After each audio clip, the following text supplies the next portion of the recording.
Okay, this is just a quick update. I couldn't make a video earlier. I was waiting on somebody to come pick up a vintage laptop. He has just left with it. But here is the machine. Engine's out. All the old wiring is out. That's being removed. I still need to remove this gauge right here and the 12-volt gauge. But I might leave them in there since I'm going to be possibly getting a new dash for this machine anyways. So if I do, there's no big deal. So this gauge I won't be reusing. It's an oil temperature gauge. There's no real point. As long as I have oil pressure, actually on this machine won't even need any of that. Here is the replacement harness. I noticed a boo-boo. I cut the engage wire off of it for the solenoid. So actually, just as the guy was pulling in, I was in the process of repairing that.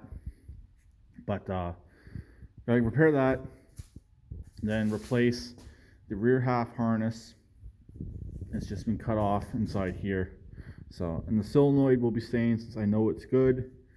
This is the wire going to the engine. It's staying. Throttle and choke cables will both be staying. I do got to repair the choke cable. If I can't repair it, it will be replaced. Fuel line is right here. It's just been turned off. There is fuel in the tank still. Next, I will be removing the rear fender, so I'm going to be lowering it back down off the Mojack and removing the rear fender so I can tackle the transmission. I might put it up on jack stands and leave the front a little bit up. We'll see. But next is the rear end. I gotta go do a couple things before I can tackle the rear end. But it's coming along. The Mojack definitely worked out really nice.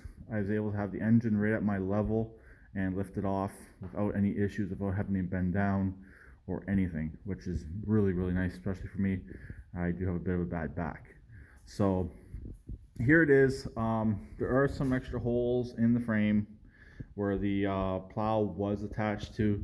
Not a big deal, so that's not really a huge deal. I may have figured out what was wrong with the winch. The wiring's actually melted, and the wiring going to the LED light bar was also melted. So that might be why the winch quit working. Don't know. I'll have to figure that out at a later date and repair the wiring. Also, the LED light bar wiring will have to be repaired, but it's quite long anyways, so it should be repairable and reusable in the future. So, but the LED light bar is not going back on. This thing's going back to stock as I can get it. I might leave the two side marker lights on it. I might wire them into the headlights. We'll see. It all depends on how I feel and as this project goes on. I just mainly want to get the replacement engine in, get it wired up, get the hydrostatic transmission in, get it all hooked up, and make sure it works. That's the big thing right there, is get that part done and make sure that transmission works. If the transmission doesn't work, this project's not going to get finished because this gear drive unit is junk. So yes, it works, but it's not very good. So that's pretty much it on this for right now, for about an hour or two. I gotta run, like I said, I gotta run out to the grocery store and go from there. So I'll talk to them later. Please keep it redneck like always, and please prank on it.